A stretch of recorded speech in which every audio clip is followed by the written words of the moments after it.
तो आज 19 दिसंबर Nifty gap up खुला है और पिछले कुछ दिनों से हम लगातार निफ्टी के चार्ट को फॉलो कर रहे हैं। यहाँ पे हमने देखा था कि दो बड़ी बियरिश कैंडल्स के बीच में डोजी थी और ये रिजेक्शन जोन बना हुआ था। पहले यहाँ से रिजेक्शन आया, उसके बाद अगेन रिजेक्शन आया, उसके बाद अगेन रिजेक्शन आया। तो ये सप्लाई सारी ऑब्जर्व हो चुकी है और आज प्राइस इन दोनों रेड लाइंस के जोन को पार कर चुका है। और यहाँ पे जैसा कि हम देख सकते हैं कि किस तरीके से ये दोनों रेड लाइंस के बीच में जोन था। यहाँ पे प्राइस ने सप्लाई जोन को पहले सप्लाई लेके नीचे काटा था और आज गैप अप खुला और यही जोन में काम करते करते ऊपर निकाला। हालांकि कोई ब्यूटीफुल पैटर्न नहीं है, थोड़ा सा रिस्की था। अगर पे कोई पैटर्न बनाता और फिर मौका देता बाय करने का तो कुछ किया जा सकता था। अब क्योंकि यहाँ कहीं बाय करते तो स्टॉप लॉस काफी नीचे होता। यहाँ कोई पैटर्न भी क्रिएट नहीं हुआ, कोई रिवर्सल कैंडल भी ब्यूटीफुली नहीं बनी और अभी जा रहा है R2 हमारा है यहाँ पर 26,000 के मोटा मोटा आसपास। यहाँ तक ट्रैवल करके फिर प्राइस देखेंगे क्या करता है। और बिगर टाइम फ्रेम में एक बार चलते हैं। यहाँ पे ये वाला गैप है, एक तो अब ये वाला गैप फिल करने के लिए प्राइस आराम से ट्रैवल कर सकता है।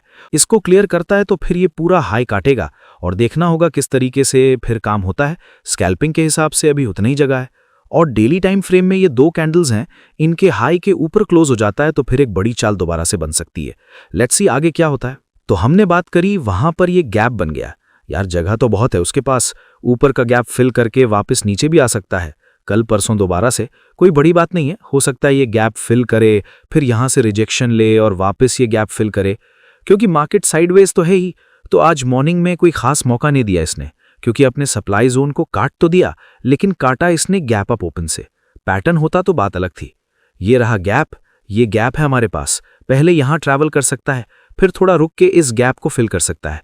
कोई मौका मिला तो 5 मिनट की 20 EMA के पास मिल सकता है अगर कोई रिवर्सल कैंडल सेटअप बने 5 मिनट टाइम फ्रेम पे। अदरवाइज आज चांसेस कम है। स्कैल्प मिलेगा भी तो बहुत छोटा, 15-20 पॉइंट स्टॉप लॉस और 30-40 point target on spot Nifty. तो आज जब मैं सुबह प्राइस एक्शन रिकॉर्ड कर रहा था और जैसे जैसे मेरा एनालिसिस बोल रहा था लगभग वैसा ही होता दिखाई दिया। ऑलरेडी प्राइस ने एक बड़ा गैप अप कर दिया था तो ज़्यादा स्पेस बचा नहीं था प्राइस पे ट्रैवल करने के लिए। और जैसा मैंने सुबह बात की थी, 5 मिनट के 20 EMA के पास अगर प्राइस कुछ रिवर्सल बनता हुआ दिखे तो शायद ट्रेड बन सकता है। और आज बहुत छोटा स्कैल्प होगा, इसमें 25-30 पॉइंट का ही मूव शायद पॉसिबल हो। तो 5 मिनट पे तो हमें कोई पैटर्न ऑब्जर्व हुआ नहीं ढंग से।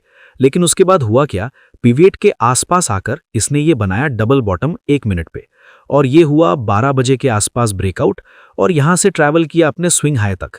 लेकिन इस दौरान ऑप्शन में क्या हुआ जो हम बात कर रहे थे कि आज शायद बड़े मूव नहीं मिलेंगे, तो आज प्रीमियम डीके का दिन रहा और वही जो हमारा सुबह ऑब्जर्वेशन था वैसा ही कुछ देखने को मिला। यह है इन द मनी ऑप्शन 25,800 की। यहां 170 के आसपास ब्रेकआउट हुआ और 155 के आसपास हमारा स्टॉप लॉस था, लगभग 15 पॉइंट का।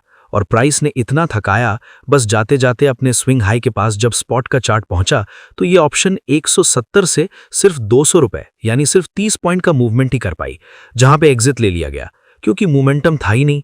तो 15 पॉइंट का स्टॉप लॉस और 30 पॉइंट 1:2 मिल गया, लेकिन कुछ खास ट्रेड बना नहीं आज, जैसा कि सुबह ही ऑब्जर्व किया गया था।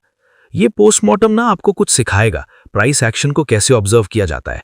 तो जिनको सीखना होगा उनको सीखने के लिए कुछ ना कुछ सीख जरूर मिल रही होगी। पिछले 4-5 वीडियो से लगातार हम निफ्टी के प्राइस को ऑब्जर्व करते जा रहे हैं और लगभग वैसा ही होता हुआ हमें चार्ट में दिखता है। तो सीखते रहिए, बने रहिए हमारे साथ। वीडियो अच्छा लगा तो लाइक करिए।